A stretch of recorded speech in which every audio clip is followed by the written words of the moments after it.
শ্রাবণের এই একঘেয়ে মেঘমেদুর আকাশ আর টানা বৃষ্টির দিনে কিছুই করার ছিল না। আমি ভাবছিলাম, ধুর, শুধু শুধু ঘরে বসে থাকার চাইতে মধ্য কলকাতার মঠ লেনের বাসিন্দা তারানাথের কাছে গেলে সময়টা কাটবে। আমরা যদিও তার আজগুবি গল্পগুলো বিশ্বাস করি না, কিন্তু তবুও অলৌকিক গল্প এই বৃষ্টির দিনে শুনতে কার না ভালো লাগে। যেই না বৃষ্টিটা ধরেছে অমনি ছাতা নিয়ে বেরিয়ে পড়লাম, কিন্তু ধুতি তুলে নিতে হলো। রাস্তার উপর যে পরিমাণ বৃষ্টির জল জমেছে তাতে পথ চলা বেশ দুষ্কর হয়ে পড়ছে। অগত্যা কলকাতার পৌরসভার প্রতি রাগ দেখিয়ে সাবধানে জল ডিঙিয়ে চলে এলাম পথের সামনে। অবশেষে ঠাকুর মশাইয়ের বাড়ির গলিতে ঢোকবার মুখেই দেখি একদল ছেলে ছাতা মাথায়, কেউ বা গামছা দিয়ে মাথা ঢেকে জটলা করছে। কাছে গিয়ে শুনি তাদের আলোচনার বিষয়বস্তু ওই জল জমা রাস্তা আর পৌরসভার কাজকর্মের অদক্ষতা। তাদের পাশ কাটিয়ে সরু গলি দিয়ে একটু এগোতেই তারানাথের জরাজীর্ণ বাড়িটা চোখে পড়ল। দরজার পালিশ উঠে গেছে, আর স্যাঁতস্যাঁতে দেওয়াল জানান দিচ্ছে শতবর্ষী ইতিহাসের। দরজাটা অল্প ভেজানোই ছিল, ধাক্কা দিতেই ক্যাঁচ করে একটা আওয়াজ করে খুলে গেল। ভিতরে ঢুকে দেখি ঘরের এক কোণে একটা ছোট তেলের কুপি মিটিমিটি জ্বলছে। তার ম্লান আলোয় আবছা আবছা দেখা যাচ্ছে ঠাকুর মশাইকে। একটা আরামকে দাঁড়ায় আধশোয়া হয়ে সিগারেট টানছেন তিনি। ঘরের ভিতরের ভ্যাপসা গন্ধ আর সিগারেটের ধোঁয়ায় দম বন্ধ হয়ে আসছিল আমার। ঠাকুর মশাইয়ের ভাঙা গলায় প্রশ্ন ভেসে এলো। আমি বিভূতি ঠাকুর মশাই। ঠাকুর মশাই সিগারেট অ্যাশট্রেতে গুঁজে সোজা হয়ে বসলেন। আরে এসো এসো, এই বাদলা দিনে কি মনে করে? তার চোখে কৌতূহল। আমি ভিতরে ঢুকে একটা লম্বা কাঠের টুল টেনে বসলাম। আসলে আর কি করব বলুন, বাইরে যা বৃষ্টি আর জল, ভাবলাম আপনার কাছে এলে অন্তত সময়টা কাটবে, আর বৃষ্টির দিনে দু একটা অলৌকিক গল্পও শোনা হবে। ঠাকুর মশাই হাসলেন। তার দাঁতগুলো পান আর তামাকের লালচে ছোপে ভরা। অলৌকিক গল্প? এই বুড়ো মানুষটার তো জীবনটাই অলৌকিক। বসো বসো, গল্প তো অনেক আছে, কিন্তু তার আগে এক কাপ গরম চা হলে কেমন হয়? আমি মাথা নেড়ে সম্মতি জানালাম। এই বৃষ্টি ভেজা দিনে এক কাপ গরম চা আর ঠাকুর মশাইয়ের অলৌকিক গল্পের থেকে ভালো আর কি হতে পারে। ঠাকুর মশাই উঠে গিয়ে চায়ের জল চাপালেন। সেই জল ফোঁটার শব্দ আর বাইরে বৃষ্টির রিমঝিমের শব্দ মিলেমিশে এক অদ্ভুত মায়াবী পরিবেশ তৈরি হলো। অপেক্ষা করছিলাম ঠাকুর মশাইয়ের গল্পের ঝুলি খোলার জন্য। মনে মনে ভাবছিলাম, আজ আবার কি অদ্ভুতুরে কাণ্ড শুনবো তার মুখে। চা প্রায় তৈরি। ঠাকুর মশাই বিড়বিড় করে কি যেন মন্ত্র আওড়াচ্ছিলেন, আর মাঝে মাঝে চামচ দিয়ে চা নাড়ছিলেন। এমন সময় দরজার কড়া নাড়ার শব্দ হলো। এই বাদলা দিনে আর কে আসবে ভাবছিলাম। উনিও চমকে উঠলেন। তিনি সাধারণত এই অসময়ে কারো আগমন আশা করেন না। কে? ঠাকুরমশাই কুপির আলোয় দরজার দিকে তাকালেন। বাইরে থেকে কোনো উত্তর এলো না, শুধু কড়া নাড়ার শব্দটা আবার শোনা গেল। এবার যেন আরো মৃদু, আরো সতর্ক। ঠাকুরমশাই ইশারায় আমায় চুপ থাকতে বললেন। তার চোখে এক ধরনের কৌতূহল আর সতর্কতার মিশ্রণ। তিনি ধীরে ধীরে হেঁটে দরজার দিকে গেলেন। কুপির মৃদু আলোয় তার ছায়া দীর্ঘ হয়ে পড়ল দেওয়ালের উপর। আমি শ্বাস বন্ধ করে অপেক্ষা করছিলাম। কপাটটা একটু ফাঁক হতেই এক ঝলক ঠান্ডা বাতাস আর বৃষ্টির ছাট এসে ঘরে ঢুকল। সেই ম্লান আলোয় দেখলাম দরজায় দাঁড়িয়ে আছে কিশোরী সেন, পরনের পোশাক প্রায় আধ ভেজা। দেখে মনে হলো যেন বহু পথ হেঁটে এসেছে। তার মুখে এক অদ্ভুত প্রশান্তি দেখা গেল। আরে এসো কিশোরী, ভেতরে এসো। কিশোরী ঘরে ঢুকে আমাকে দেখেই মৃদু হেসে বলল, আরে বিভূতি, তুমি দেখছি আমাকে না জানিয়ে চলে এলে। গল্প কি শুরু হয়ে গেছে? না হে, এই তো এলাম। চা নিয়ে আমরা তিনজনেই বসলাম। ঠাকুরমশাই একটা বড় পেয়ালায় চা ঢেলে নিলেন, কিশোরী একটা ছোট কাপে, আর আমি মাটির ভারে। চায়ে চুমুক দিতেই শরীরটা যেন জুড়িয়ে গেল। ঠাকুরমশাই ঘরের স্যাঁতস্যাঁতে গন্ধটাকে পাত্তা না দিয়ে একটা গভীর শ্বাস নিলেন, যেন অনেক দিনের চাপা কষ্ট বেরিয়ে এলো সেই শ্বাসের সাথে। এই জীবনটা সত্যিই অলৌকিক বিভূতি। তোমরা হয়তো ভাবো আমি বুড়ো হয়ে গেছি তাই আজগুবি বকি, কিন্তু বিশ্বাস করো, আমার জীবনে এমন সব ঘটনা ঘটেছে যা শুনলে তোমাদের গায়ে কাঁটা দেবে। এই যে বর্ষার রাত, ঝিঁঝির ডাক আর টুপটাপ বৃষ্টি, এই সময়টাই তো আসল ভূতের গপ্পের জন্য। তোমরা তো শুধু আমার মুখ থেকে অনেক গল্প শুনেছ, কিন্তু আজ তোমাদের এমন একখানা সত্যি ঘটনা বলবো যা আমার জীবনের গতিপথই বদলে দিয়েছিল। ঠাকুরমশাই চায়ের কাপটা নামিয়ে রাখলেন। কুপির আলোয় তার মুখটা আরো প্রকট হয়ে উঠল। কিশোরী আর আমি মন্ত্রমুগ্ধের মতো তাকিয়ে রইলাম তার দিকে।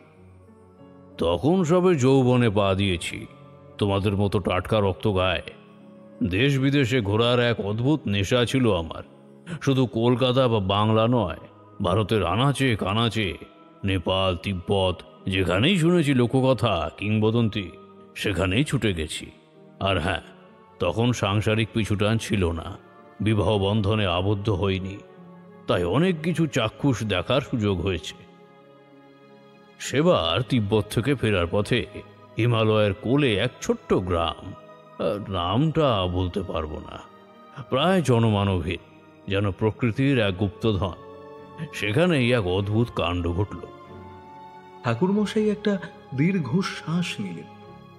ঘর জুড়ে নেমে এলো এক গা ছমছমে নিস্তব্ধতা। বাইরে বৃষ্টির শব্দটা যেন আরো বাড়ল। সেদিন ছিল পূর্ণিমা, আকাশে ঝলমলে চাঁদ, আর তার আলোয় পাহাড়ের চূড়াগুলো যেন রূপো দিয়ে মোড়া মনে হচ্ছিল। গ্রামের এক পুরনো মন্দিরে আশ্রয় নিয়েছিলাম। নির্জন মন্দির, আশেপাশে কেউ নেই, শুধু দূরে শেয়ালের ডাক শোনা যাচ্ছে। রাত বাড়ছিল, আর আমার কেমন যেন একটা অস্বস্তি হচ্ছিল। মনে হচ্ছিল কেউ যেন আমাকে দেখছে। আমি প্রথমে পাত্তা দিলাম না, কিন্তু কিছুক্ষণ পরেই মনে হলো মন্দিরের এক কোণ থেকে একটা মৃদু আলো ভেসে আসছে। প্রথমে ভাবলাম হয়তো কোনো পূজারী বা সাধু, কিন্তু পরক্ষণেই মনে হলো এমন নির্জন মন্দিরে এত রাতে কে আসবে। কপালে ঘাম জমতে শুরু করলো। আলোটা ধীরে ধীরে বড় হচ্ছিল, আর তার সাথে সাথে একটা মৃদু শব্দ, অনেকটা ওই ফিসফিসানির মতো। প্রথমে বুঝতে পারিনি, পরে মনে হলো যেন মন্ত্র জপ করছে কেউ। সাহস করে আলোটার দিকে এগিয়ে গেলাম। গিয়ে যা দেখলাম তাতে আমার আত্মারাম খাঁচা ছাড়া হওয়ার জোগাড়। সেখানে কোনো মানুষ ছিল না, ছিল একটা প্রাচীন মূর্তি। মূর্তি থেকে আলো বেরোচ্ছিল, আর তার চোখ দুটো জল জল করছিল। মনে হচ্ছিল মূর্তিটা যেন জীবন্ত হয়ে উঠেছে। আমি ভয়ে পাথর হয়ে গেলাম, পালাতে যেও পারছিলাম না, যেন আমার পা দুটো মাটির সাথে সেঁটে গেছে। কিশোরী সেনের চোখে মুখে বিস্ময়। সে ঠাকুরমশাইয়ের দিকে ঝুঁকে বসল। তারপর কি হলো ঠাকুরমশাই? কিশোরী রুদ্ধশ্বাসে জিজ্ঞেস করল। কিশোরীর প্রশ্ন শুনে ঠাকুরমশাই যেন অন্য জগতে চলে গেলেন। তার ধূসর চোখ দুটো কূপের নিষ্প্রাণ আলোয় জল জল করে উঠল। একটু দম নিয়ে তিনি শুরু করলেন। সে এক ভয়ঙ্কর অভিজ্ঞতা। আমি ভয়ে কুঁকড়ে গেলাম। আমার শরীরের সমস্ত শক্তি যেন কেড়ে নিয়েছিল সেই মূর্তি। আমি দেখতে পেলাম মূর্তির জলে চোখের দিকে তাকিয়ে আমি যেন সম্মোহিত হয়ে পড়ছি। আমার মনের ভিতরে এক অদ্ভুত শূন্যতা, একই সাথে মাথাটা কেমন যেন চক্কর দিচ্ছে। মনে হলো মূর্তিটা আমাকে কিছু একটা বলছে, কিন্তু আমি কিছুই বুঝতে পারছিলাম না। শুধু একটা চাপা ভয় আর মন্ত্রের শব্দ ছাড়া আর কিছুই আমার কানে আসছিল না। ঠাকুরমশাইয়ের গলাটা কেঁপে উঠল। তিনি চায়ে আরো একটা চুমুক দিলেন। বাইরের বৃষ্টি তখন আরো বেড়েছে, মনে হচ্ছে যেন আকাশ ভেঙে পড়ছে। হঠাৎ করেই একটা দমকা হাওয়ায় মন্দিরের দরজাটা সশব্দে বন্ধ হয়ে গেল। আমি চমকে উঠলাম। তখন যেন সম্বিত ফিরে পেলাম। আমার শরীরের সমস্ত শক্তি নিয়ে আমি চিৎকার করে উঠলাম, কে কে আছো এখানে? কিন্তু আমার গলা দিয়ে কোনো শব্দ বেরোলো না, শুধু একটা চাপা আর্তনাদ। আমি বুঝতে পারলাম আমি এই মূর্তির মায়াজালে আটকে পড়েছি। আমার মনে হলো হয়তো আমাকে এখানে জীবন দিতে হবে। আমি আর কিশোরী মন্ত্রমুগ্ধের মতো তার দিকে তাকিয়ে রইলাম। কিন্তু ঠিক তখনই একটা ঘটনা ঘটল। হঠাৎ করে এই মূর্তির উজ্জ্বল আলোটা নিভে গেল, আর তার চোখে যে দীপ্তি ছিল সেটাও মিলিয়ে গেল। মন্দিরের ভিতরে আবার এক গা ছমছমে অন্ধকার নেমে এল। আমি কিছুই বুঝতে পারছিলাম না, চারিদিকে শুধু নিকষ কালো অন্ধকার। হঠাৎ করেই আমার কানে এলো যেন একটা শিশু কাঁদছে। কিশোরী সেন জিজ্ঞেস করল, বাচ্চা? হ্যাঁ, একটা বাচ্চার কান্না, অনেকটা ওই নতুন জন্ম নেওয়া শিশুর মতো। আমি প্রথমে পাত্তা দিইনি, হয়তো আমার মনের ভুল, কিন্তু কান্নাটা আরো স্পষ্ট হচ্ছিল, আরো তীব্র হচ্ছিল। আমি বুঝতে পারলাম এটা কোনো মানুষের কান্না নয়, এটা অন্য কিছু। আমি সেই শব্দের উৎস খুঁজতে লাগলাম। হাতড়ে হাতড়ে মন্দিরের ভেতরে হাঁটতে লাগলাম। অনেক খোঁজার পর আমি দেখলাম মন্দিরের এক কোণে একটা ছোট কুয়ো আছে। সেই কুয়োর ভেতর থেকে একটা ম্লান আলো আসছে, আর তার সাথে আসছে সেই শিশুর কান্না। আমি ভয় পেয়ে গিয়েছিলাম, কিন্তু কৌতূহল আমাকে টেনে নিয়ে যাচ্ছিল। কুয়োর দিকে ঝুঁকে দেখলাম তার মধ্যে একটা শিশুর অবয়ব ভেসে বেড়াচ্ছে। মূর্তির মতো সেই শিশুটার চোখ দুটো জল জল করছিল। আমি ভয়ে আমার হাতটা সরিয়ে নিলাম, কিন্তু সেই মুহূর্তে আমার মনে হলো যদি আমি এই রহস্যের সমাধান না করি তাহলে আমাকে এই জায়গাতেই মরে যেতে হবে। আমি আমার সমস্ত ভয়কে দূরে সরিয়ে দিলাম। কুয়োর দিকে আবার তাকালাম। সেখানে কোনো শিশু ছিল না, ছিল একটা প্রাচীন পুঁথি। সেই পুঁথি থেকে ম্লান আলোটা আসছিল। আমি কোনো মতে সেই পুঁথিটা কুয়ো থেকে তুলে নিয়ে আসলাম। পুঁথিটা খুলতেই আমার চক্ষু চড়ক গাছ। তার মধ্যে লেখা ছিল একটা প্রাচীন মন্ত্র, আর তার সাথে আঁকা ছিল সেই শিশুর ছবিটা।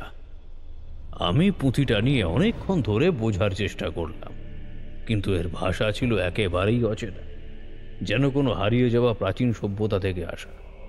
আমি কিছুই বুঝতে পারছিলাম না, কিন্তু অদ্ভুতভাবে একটা মন্ত্র আমার মস্তিষ্কের ভিতরে প্রতিধ্বনিত হচ্ছিল। মনে হচ্ছিল যেন আমার অবচেতন মন সেই মন্ত্রটাকেই পুঁথির ভাষা হিসাবে অনুবাদ করে দিচ্ছে। আমি মন্ত্রটা জপ করতে শুরু করলাম, আর অমনি ঘরের দরজাটা ক্যাঁচ করে খুলে গেল। বাইরের ঝড়ো হাওয়া আর বৃষ্টি যেন আমার মুখের উপর এসে আছড়ে পড়ল। কুয়োর ভেতরে যে ম্লান আলোটা ছিল সেটাও ধীরে ধীরে মিলিয়ে গেল, আর শিশুর কান্নাটা একদম থেমে গেল। আমি আর এক মুহূর্ত ওখানে থাকিনি, পুঁথিটা নিয়ে দৌড়ে বেরিয়ে এলাম। পিছনে একবারও ফিরে তাকানোর সাহস হয়নি। সে রাতে আমি আর কোথাও থামিনি। গ্রাম ছেড়ে অনেক দূরে লোকালয়ে এসে হাঁপ ছেড়েছিলাম, কিন্তু আমার মনে একটা ভয় ঢুকে গিয়েছিল। বারবার মনে হচ্ছিল সেই মন্দিরের চূড়ায় একটা শিশুর অবয়ব দাঁড়িয়ে আছে, তার চোখগুলো জলজলে, যেন আমাকে ডাকছে। ঠাকুরমশাইয়ের গলা শুকিয়ে গিয়েছিল। তিনি গভীর একটা দীর্ঘশ্বাস নিলেন। তোমরা হয়তো ভাবছো এসব আমার বুড়ো বয়সের মতিভ্রম, কিন্তু বিশ্বাস করো, সেই ঘটনা আমার জীবনের গতিপথ সম্পূর্ণ বদলে দিয়েছিল। আমি আর কখনোই দেশ বিদেশ ঘোরার নেশা পাইনি। সেই পুঁথিটা আমি আজও নিজের কাছে রেখে দিয়েছি, কিন্তু আজও তার অর্থ পুরোপুরি উদ্ধার করতে পারিনি। শুধু এটুকু বুঝেছি, কিছু কিছু রহস্যের সমাধান করা আমাদের পক্ষে সম্ভব নয়। কিছু অলৌকিক শক্তি আছে যা আমাদের জীবনকে প্রভাবিত করে। আমি আর কখনো সেই গ্রামে ফিরে যাইনি, হয়তো ভয়ে, হয়তো কৌতূহলে, কিন্তু মনের মধ্যে একটা প্রশ্ন আজও আমায় তাড়িয়ে বেড়াচ্ছে। সেই শিশুটা কে ছিল, আর সেই মন্ত্রটা কিসের ছিল? ঠাকুরমশাইয়ের কথা শেষ হতেই ঘরের ভেতরের ভ্যাপসা গরম আর সিগারেটের গন্ধ যেন আরো গাঢ় হয়ে উঠল। কিশোরী আর আমি মন্ত্রমুগ্ধের মতো তার দিকে তাকিয়ে রইলাম। পুঁথিটা কি আপনি এখনো রেখেছেন ঠাকুরমশাই? কিশোরীর শান্ত গলায় প্রশ্নটা ভেসে এলো। তার চোখে এখন আর ভয় নেই, আছে গভীর আগ্রহ। ঠাকুরমশাই ধোঁয়ার রিং ছেড়ে মাথা নাড়লেন। হ্যাঁ, রেখেছি, তবে সেটা এমন জায়গায় যেখানে সহজে কারো চোখ পড়ে না। তোমরা দেখলে হয়তো বিশ্বাসই করবে না যে ওটা একটা পুঁথি। দেখে মনে হবে যেন একটা শুকনো গাছের ছাল। আমি এতক্ষণ চুপ করেছিলাম, এবার বললাম, ঠাকুরমশাই, তাহলে কি এই পুঁথির সঙ্গে আপনার জীবনের আর কোনো ঘটনার যোগাযোগ আছে? আমার কথায় ঠাকুরমশাইয়ের মুখে এক অদ্ভুত ছায়া পড়ল। তিনি যেন কোনো গোপন ঘটনা মনে করার চেষ্টা করছেন।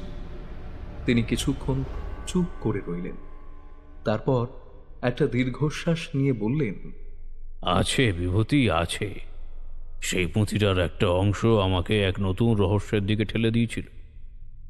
তারপর থেকেই আমার জীবনে একের পর এক অদ্ভুত ঘটনা ঘটতে থাকে।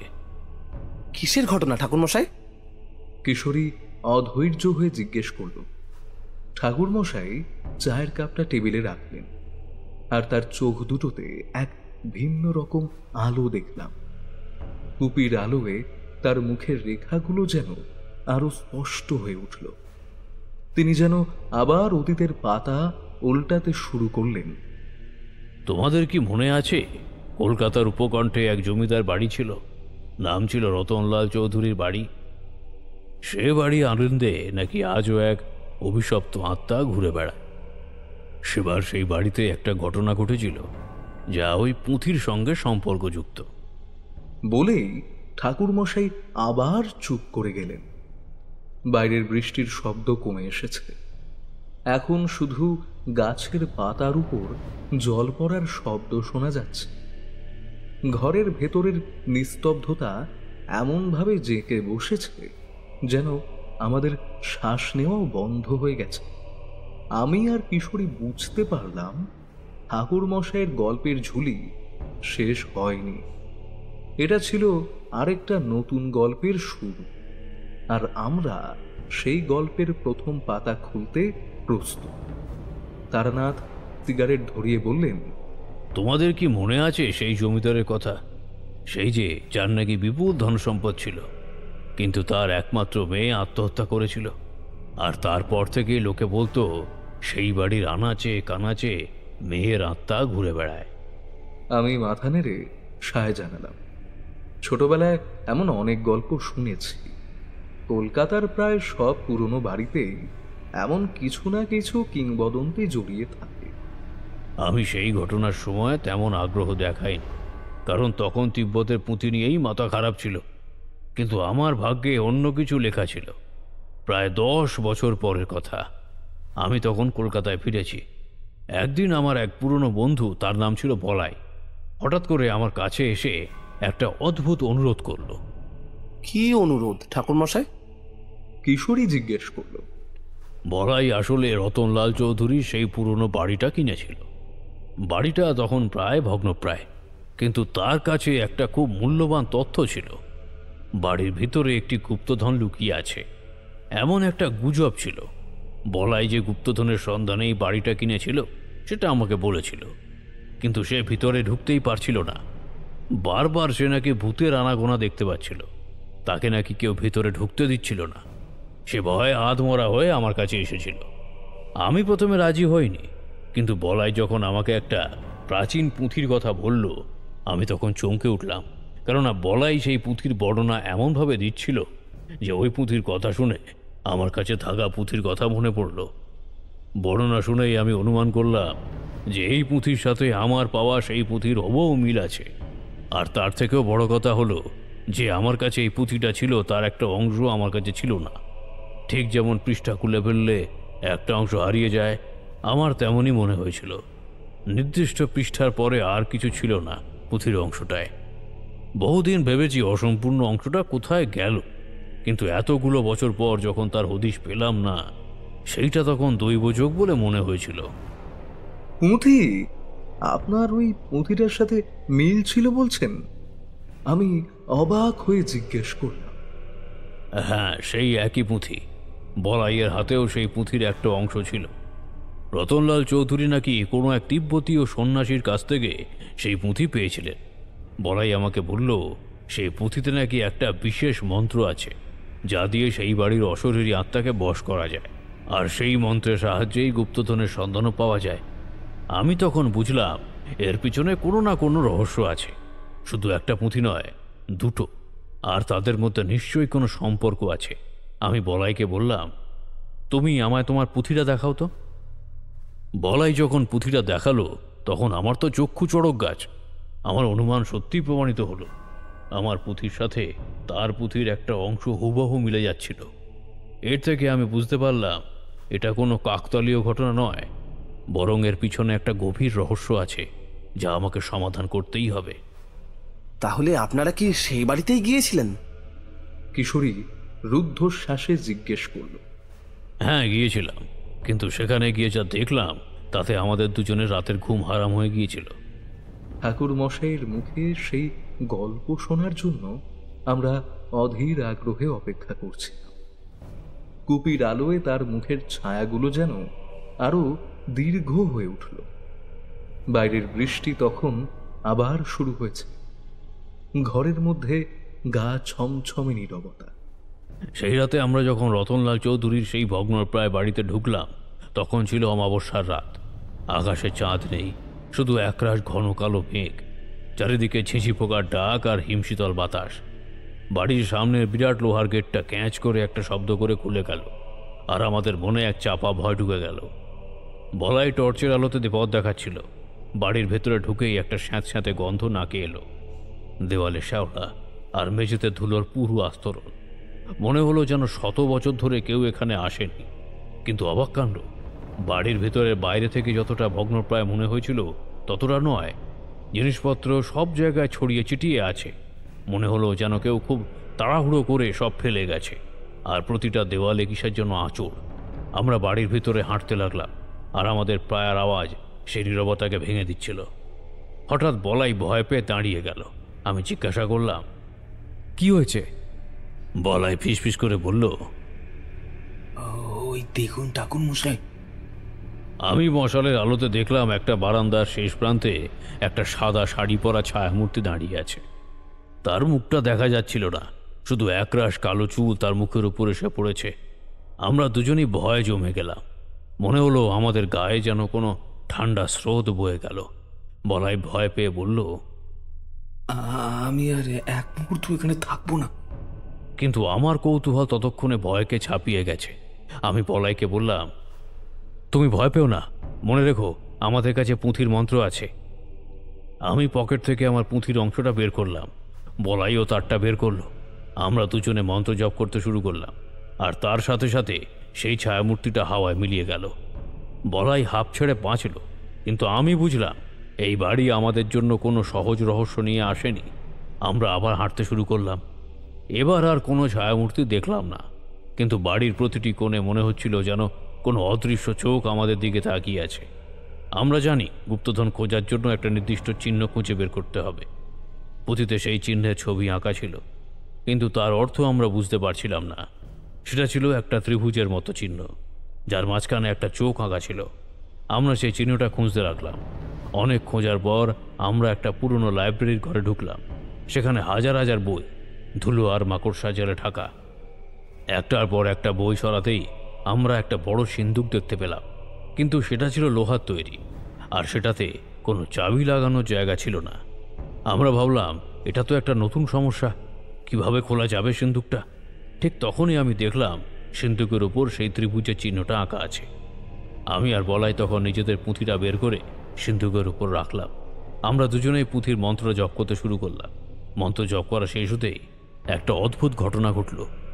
সিন্দুকের উপর একটা উজ্জ্বল আলো জ্বলে উঠল, আর তার সাথে একটা যান্ত্রিক শব্দ শোনা গেল। সিন্দুকটা ধীরে ধীরে খুলে গেল, কিন্তু সিন্দুকের ভেতরে কোনো ধন সম্পদ ছিল না। ছিল একটা ছোট কাঠের বাক্স। বাক্সটা খুলতেই আমরা দুজন অবাক হয়ে গেলাম। তার ভেতরে কোনো সোনাদানা ছিল না, ছিল একটা মানুষের খুলি, আর সেই খুলির উপর এক টুকরো কাগজ রাখা ছিল। সেই কাগজে কি লেখা ছিল জানো? ঠাকুরমশাইয়ের চোখে এক অদ্ভুত চাহন। তিনি যেন আরো রহস্যময় হয়ে উঠেছেন। কিশোরী আর আমি মন্ত্রমুগ্ধ হয়ে তাকিয়ে আছি। সেখানে লেখা ছিল, আমি রতনলাল চৌধুরী। এই খুলি আমার একমাত্র মেয়ের। তার আত্মহত্যার জন্য আমিই দায়ী। এই বাড়ির গুপ্তধন হল তার অভিশপ্ত আত্মা।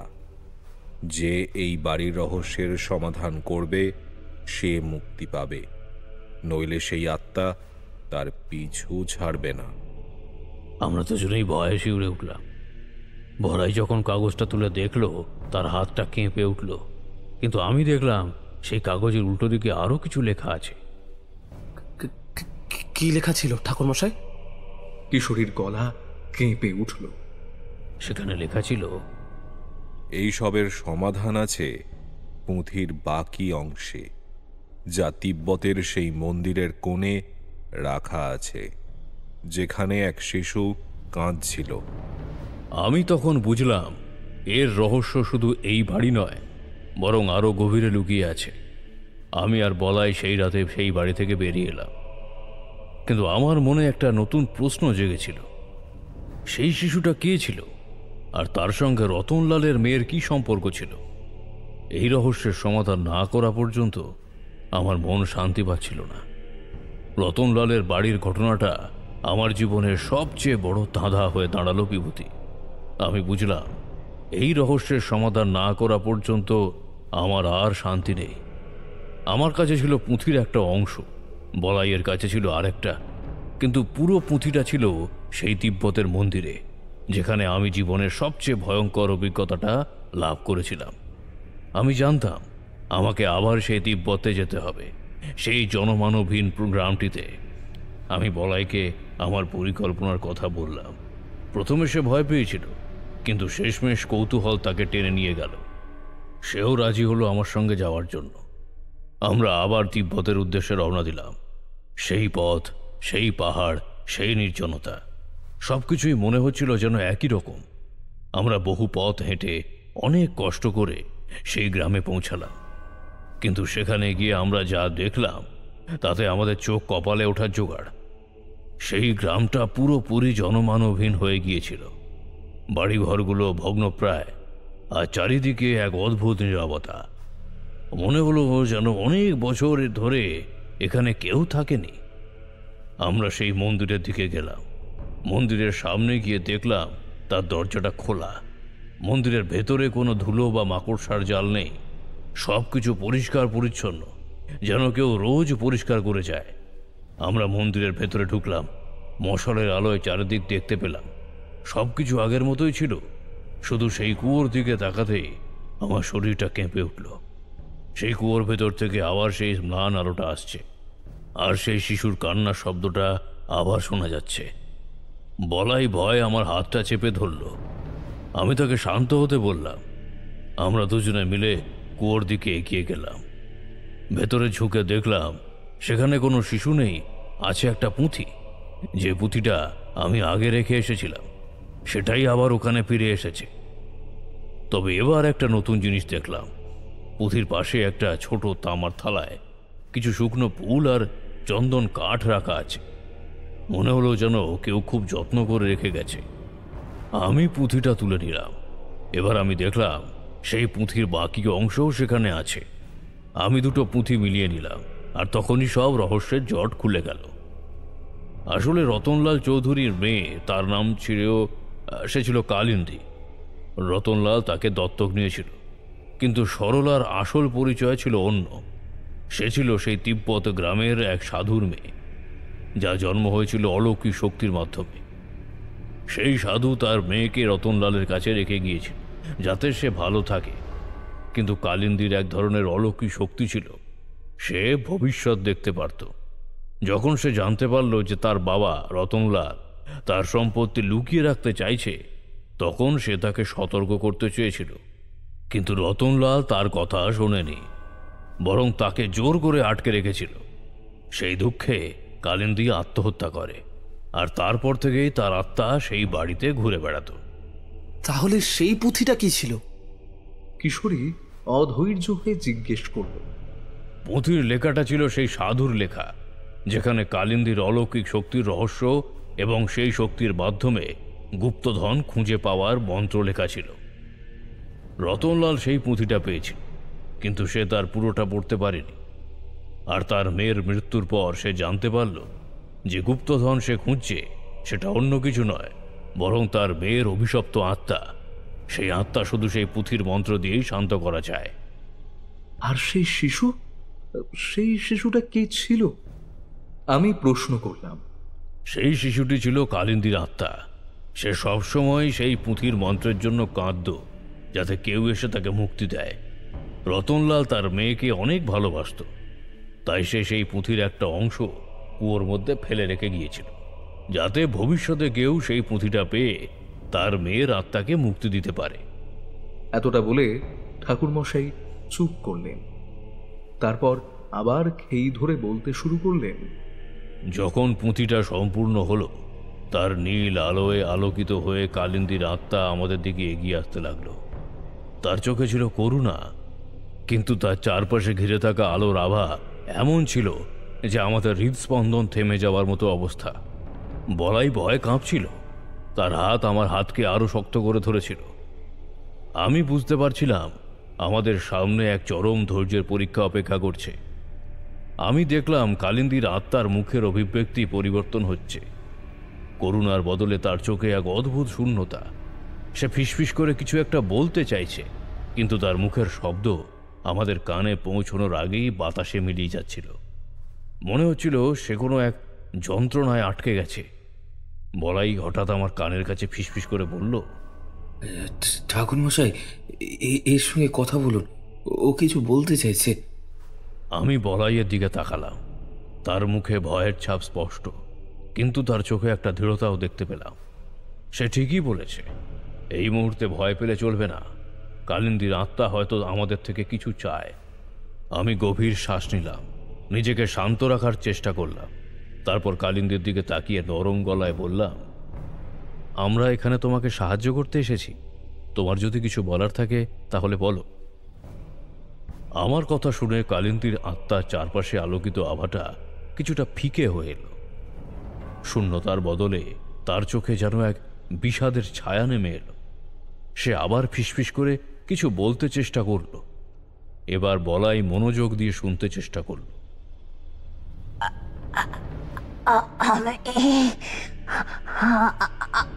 আমি আটকে গেছি। তার কথাগুলো খুব ধীরে আর কষ্ট করে বেরোচ্ছিল, যেন তার গলা চেপে আছে। আমি মুক্তি চাই না, আমি শুধু চাই যে তোমরা আমার বাবার শেষ ইচ্ছে পূরণ করো। তোমার বাবার শেষ ইচ্ছা কি ছিল? আমি অবাক হয়ে জিজ্ঞাসা করলাম। আমরা তো এতদিন ভেবেছিলাম যে তার একমাত্র ইচ্ছা ছিল কালিন্দীর আত্মাকে মুক্তি দেওয়া। কালিন্দীর আত্মা এবার স্পষ্ট করে বলতে শুরু করলো, বাবা রতনলাল সে তার সব সম্পত্তি লুকিয়ে রেখেছিল, কিন্তু সেটা কোনো ধনসম্পদ নয়। সেটা হলো সেই সাধুর লেখা পুঁথিটা। বাবা জানতো এই পুঁথির শক্তি কতটা। সে চাইতো না এই পুঁথিটা কোনো ভুল মানুষের হাতে পড়ুক, তাই তাই সে পুঁথিটা বাড়ির বিভিন্ন গুপ্ত স্থানে লুকিয়ে রেখেছিল। বলাই ফিসফিস করে বলল, কিন্তু আমরা তো পুঁথিটা কুয়ো থেকে পেয়েছি। না, কালিন্দীর আত্মা বলল, এটা শুধু একটা অংশ। সম্পূর্ণ পুঁথিটা এখনো বাড়ির গুপ্ত স্থানে লুকিয়ে আছে। আমার বাবা চেয়েছিল যে ব্যক্তি এই পুঁথিটার সঠিক ব্যবহার করবে সে যেন সম্পূর্ণ পুঁথিটা পায়, আর যে ব্যক্তি লোভের বশে এটাকে খুঁজবে সে যেন শুধু একটা অংশ পায়। তাহলে সিন্দুকের খুলিটার কি মানে ছিল? আমি জিজ্ঞাসা করলাম। কালিন্দীর আত্মা বলল, সেটা ছিল একটা পরীক্ষা। বাবা দেখতে চেয়েছিলেন তোমরা গুপ্তধনের লোভে এসেছো না সত্যের সন্ধানে। যদি তোমরা শুধুই গুপ্তধন খুঁজতে আসতে তাহলে খুলি দেখে ভয় পেয়ে ফিরে যেতে, কিন্তু তোমরা পুঁথির মন্ত্রটা জানো বলে তোমরা আমার বাবার আসল ইচ্ছেটা বুঝতে পারতে। আমি আর বলাই স্তম্ভিত হয়ে একে অপরের দিকে তাকালাম। আমরা ভুল পথে হেঁটেছি। আমরা ভেবেছি যে এই বাড়ির রহস্য শুধুমাত্র কালিন্দীর আত্মাকে নিয়ে, কিন্তু এর সঙ্গে রতনলাল চৌধুরীর লুকোনো রহস্য জড়িয়ে আছে। তাহলে কোথায় আছে বাকি পুঁথিটা? বলাই অধৈর্য হয়ে জিজ্ঞাসা করল, তোমাদের পুঁথিতে যে ত্রিভুজের চিহ্নটা ছিল সেই ত্রিভুজটা হলো ওই গুপ্ত স্থানের প্রতীক। কালিন্দীর আত্মা বলল, বাড়িতে সেই ত্রিভুজ চিহ্নটা আরো অনেক জায়গায় আছে।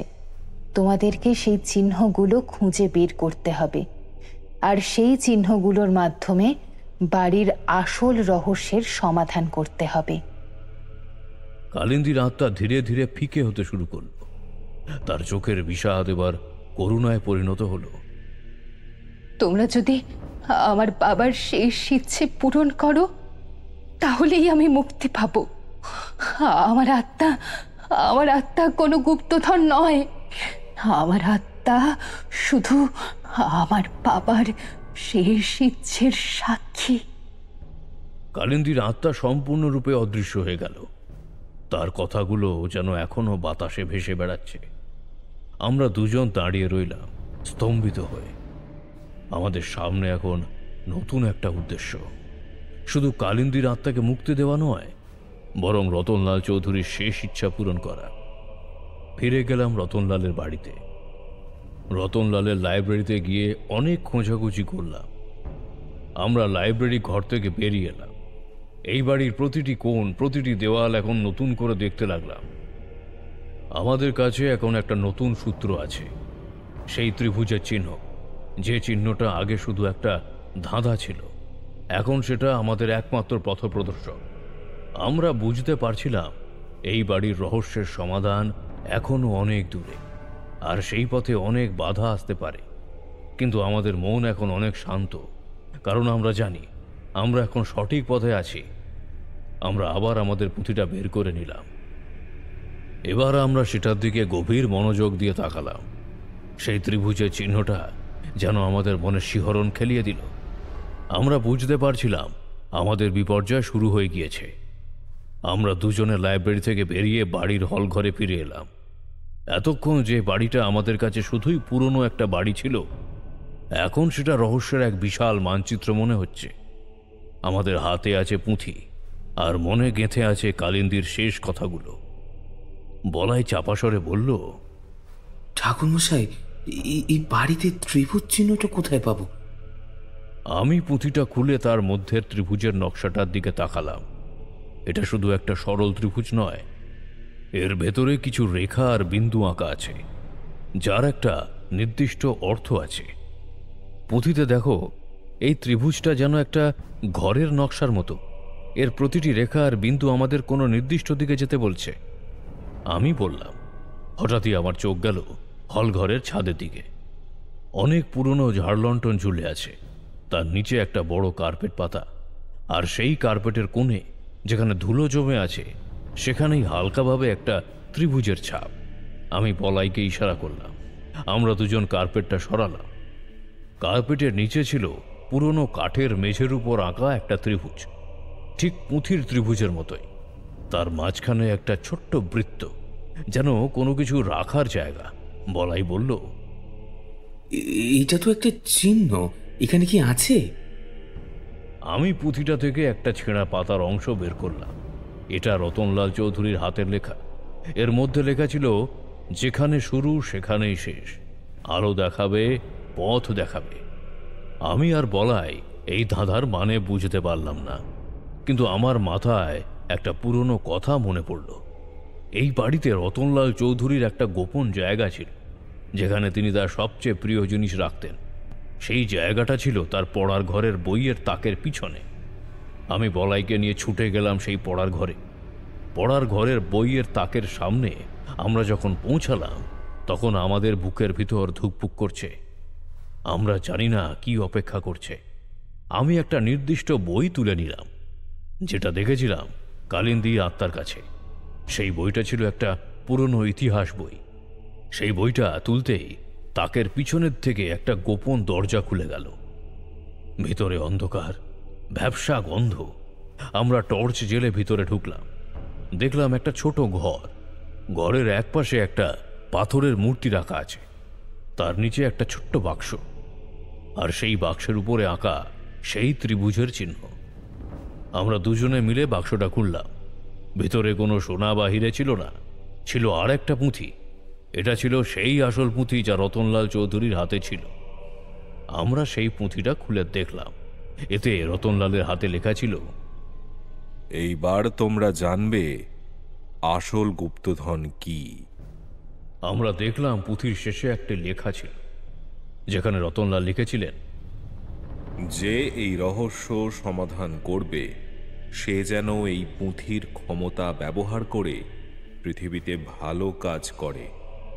আমি শুধু চাই এই শক্তি যেন পৃথিবীতে শান্তি নিয়ে আসে, যুদ্ধ নয়।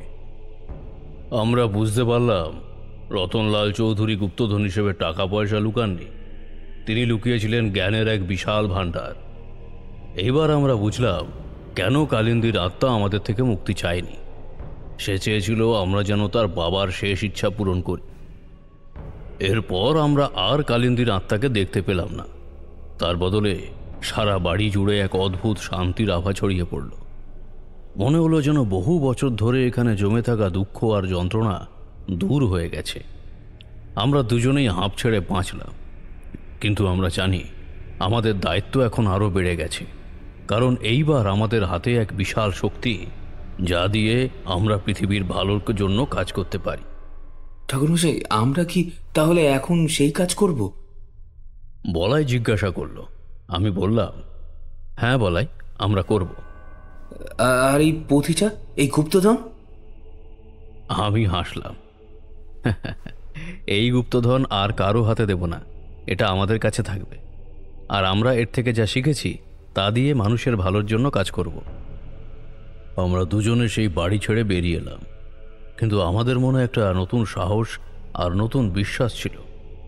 আমাদের জীবনের সবচেয়ে বড় দুর্বিপাক হয়তো শেষ হয়ে গেছে, কিন্তু আমাদের নতুন পথ চলা সবে শুরু হলো। আর সেই পথের দিশারি ছিল একটা পুরনো বাড়ি, একটা পুরনো পুঁথি আর এক অভিশপ্ত আত্মা। আমি পুঁথিটা বলাইকে দিয়ে বললাম, পুঁথিটা যত্ন করে রাখো, এটা শুধু একটা বই নয়, এটা একটা গুরুদায়িত্ব। বলাই পুঁথিটা তার কাঁধের ঝোলায় রাখল। আমরা দুজনে বাড়ি থেকে বেরিয়ে এলাম।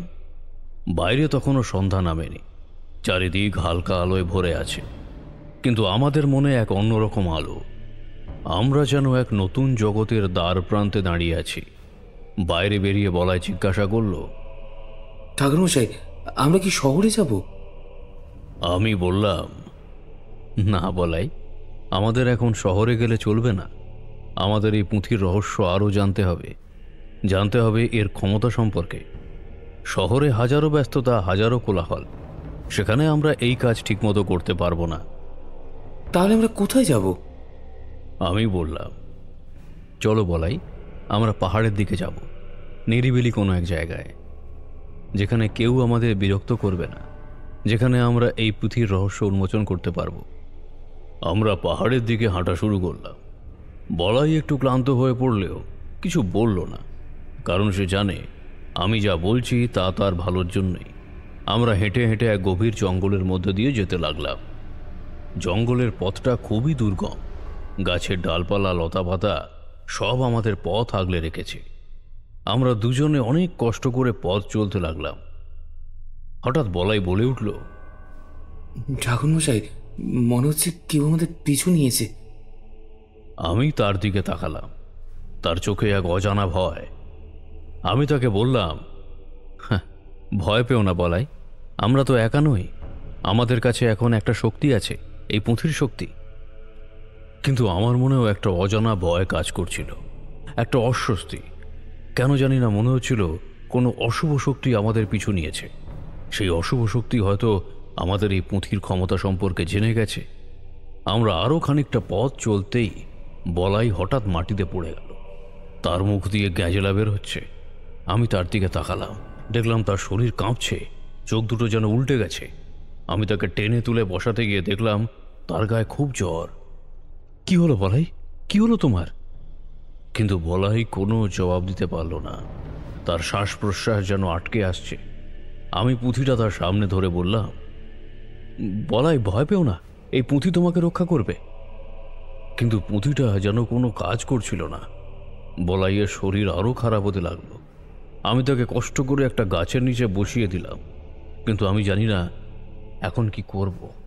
আমি যে কোনোই বিপদে তাকে রক্ষা করতে পারবো সেই বিশ্বাসটা যেন টলে গেল। পুঁথিটা এখন যেন কোনো খেলনা। হঠাৎ আমার মনে হলো, এটা কি সেই অশুভ শক্তির কাজ? রতনলাল চৌধুরী বলেছিলেন এই পুঁথির ক্ষমতা ভালো কাজের জন্য ব্যবহার করতে। কিন্তু এখন আমি কি করব? এই পরিস্থিতিতে এই পুঁথি আমাকে কি সাহায্য করতে পারে? আমি বুঝতে পারছিলাম না। আমি বলাইকে বাঁচাতে পারলাম না। আমার বুকে যেন এক তীব্র হতাশা আর ব্যর্থতার ঢেউ আছড়ে পড়ল। আমি যেন এক বিশাল বিপদের মুখোমুখি। আমার চারিদিকে ঘন অন্ধকার। আমার মনে হলো যেন আমি এক অতল গহ্বরে পড়ে যাচ্ছি।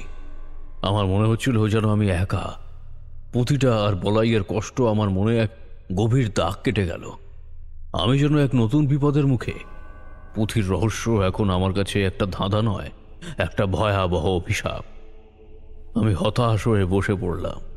বলাইয়ের নিথর শরীরটা আমার কোলে, তার শ্বাস প্রশ্বাস থেমে গেছে। পুঁথিটা আমার হাত থেকে পড়ে গেছে। আমি যেন একটা স্বপ্নের মধ্যে আছি। এই কি সেই শক্তি, এই কি সেই জ্ঞান যা দিয়ে আমি মানুষের ভালো করব? আমি যেন একটা গভীর অন্ধকারে ডুবে যাচ্ছি। আমার মনে হলো রতনলাল চৌধুরী হয়তো আমাকে একটা ফাঁদে ফেলেছিলেন। এই পুঁথিটা হয়তো কোনো অভিশপ্ত পুঁথি। হঠাৎ আমার মনে হলো, না, এটা হতে পারে না। রতনলাল চৌধুরী একজন ভালো মানুষ ছিলেন। তিনি মানুষের ভালোর জন্য কাজ করতে চেয়েছিলেন। তাহলে কেন এমন হলো? কেন বলাইয়ের এমন হলো? আমি পুঁথিটা হাতে নিলাম। দেখলাম পুঁথির উপরে একটি ত্রিভুজের চিহ্ন আঁকা আছে। আমি যখনই পুঁথিটা হাতে নিলাম তখনই আমার মনে হলো যেন আমার হাতে বিদ্যুৎ খেলে গেল। আমার মনে হলো যেন আমি এক নতুন শক্তি পেয়েছি। আমার মনে হলো আমি সেই পুঁথির শক্তি দিয়ে বলাইকে বাঁচাতে পারবো।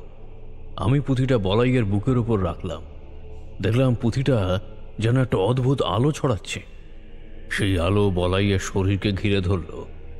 বলাইয়ের শরীর যেন আস্তে আস্তে সুস্থ হয়ে উঠছে। তার শ্বাস প্রশ্বাস আবার ফিরে আসছে। তার চোখ দুটো খুলল। সে আমাকে দেখে হাসল। ঠাকুরমশাই, আপনি আমাকে বাঁচিয়েছেন। আমি তাকে বললাম, আমি নয় বলাই, এই পুঁথি। বলাই পুঁথিটার দিকে তাকাচ্ছিল। তার চোখে এক গভীর শ্রদ্ধা। আমি বুঝলাম এই পুঁথিটা কোনো সাধারণ পুঁথি নয়, এটা এক বিশাল জ্ঞানের ভাণ্ডার।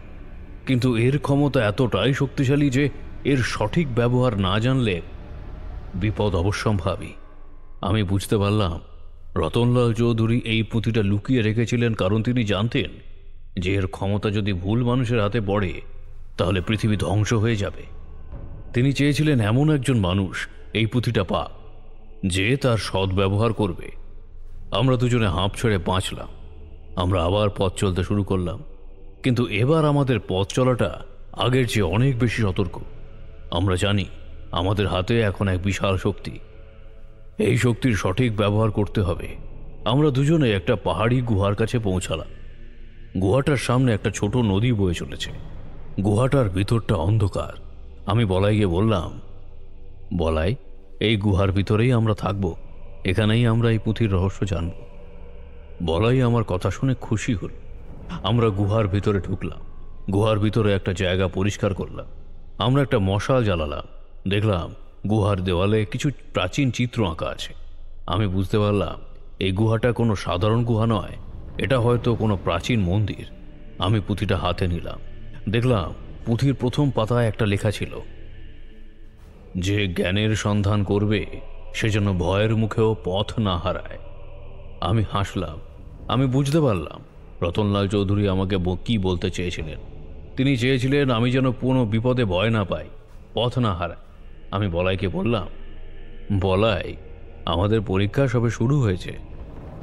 বলাই আমার দিকে তাকালো। তার চোখে এক নতুন সাহস। সে বলল, আমি আপনার সঙ্গে আছি ঠাকুরমশাই। আমরা দুজনে গুহার ভিতরে বসে পুঁথিটা পড়া শুরু করলাম। পুঁথির প্রতিটি শব্দ, প্রতিটা বাক্য আমাদের কাছে এক নতুন জগতের দরজা খুলে দিল।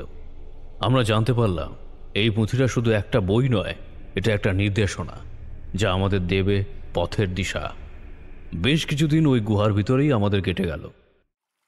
একদিন আমরা যখন নদীর পাড়ে দাঁড়িয়ে কি করব ভাবছি, ঠিক তখনই একটা আর্তনাদ শুনতে পেলাম। নদীর স্রোতে ভেসে আসছিল একটা মেয়ে।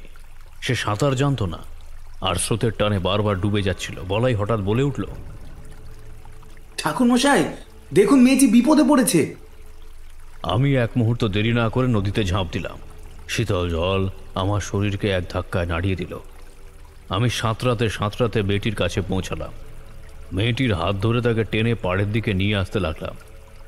আমার সমস্ত শক্তি দিয়ে চেষ্টা করছিলাম তাকে পাড়ে তুলে আনতে, কিন্তু স্রোত এত তীব্র ছিল যে সেটা সম্ভব হচ্ছিল না। মনে হলো যেন আমি নিজেই ডুবে যাচ্ছি। হঠাৎ দেখলাম একটা লোক নদীর দিকে আসছে। আমাকে হাবুডুবু খেতে দেখে সে দ্রুত আমার কাছে এলো। সে মেয়েটির হাত ধরে টেনে পাড়ে তুলল। আমি কোনো মতে স্রোতের বিরুদ্ধে যুদ্ধ করে পাড়ে এসে উঠলাম। মেয়েটি তখন অজ্ঞান হয়ে গিয়েছে। লোকটা তার দিকে তাকিয়ে বলল, আপনি ওকে বাঁচিয়েছেন, তুমি নিজেই তো প্রায় মরতে বসেছিল। আমি হাঁপাতে হাঁপাতে বললাম, আর একটু হলে মারা যেতাম।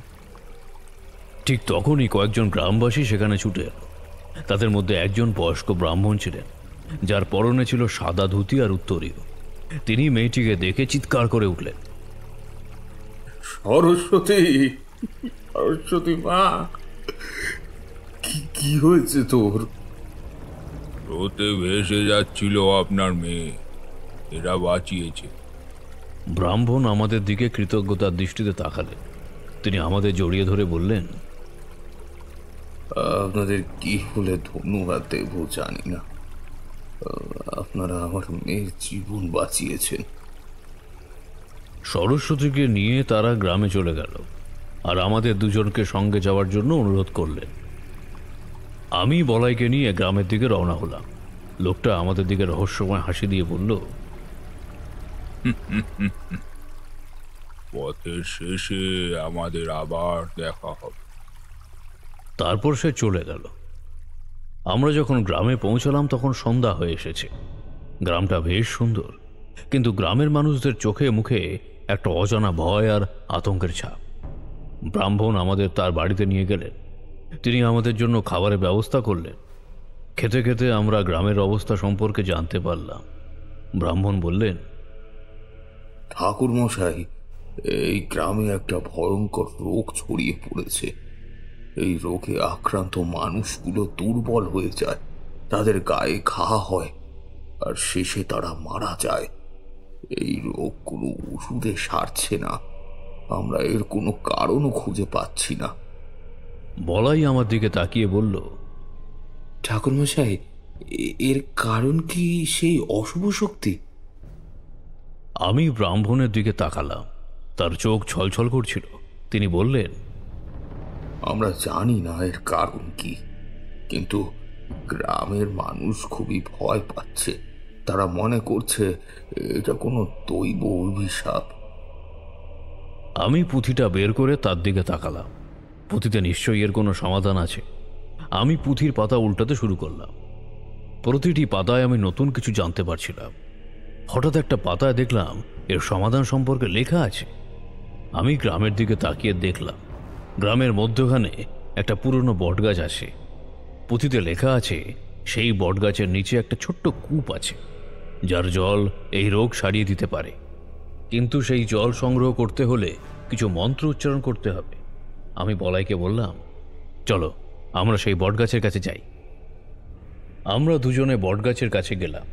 আমি পুঁথিতে লেখা মন্ত্রগুলো উচ্চারণ করতে শুরু করলাম। মন্ত্র উচ্চারণের সঙ্গে সঙ্গে কূপ থেকে জল উঠে আসতে লাগলো। জলটা ছিল খুব স্বচ্ছ আর একটা অদ্ভুত আলো ছড়াচ্ছিল। আমি সেই জল সংগ্রহ করে গ্রামের মানুষদের কাছে গেলাম। আমি বললাম, এই জল পান করলে তোমাদের রোগ সেরে যাবে। গ্রামের মানুষেরা প্রথমে বিশ্বাস করতে পারছিল না, কিন্তু যখন সরস্বতীর বাবা সেই জল পান করলেন তখন তার মুখে একটা অদ্ভুত আভা দেখা গেল। গ্রামের মানুষেরা তখন একে একে সেই জল পান করতে লাগলো। কিছুক্ষণের মধ্যেই তাদের রোগ সেরে গেল। গ্রামের মানুষেরা আমাদের দিকে কৃতজ্ঞতার দৃষ্টিতে তাকাতে লাগলো। তারা আমাদের জয়ধ্বনি দিতে লাগলো। কিন্তু আমার মনে একটা ভয় কাজ করছিল।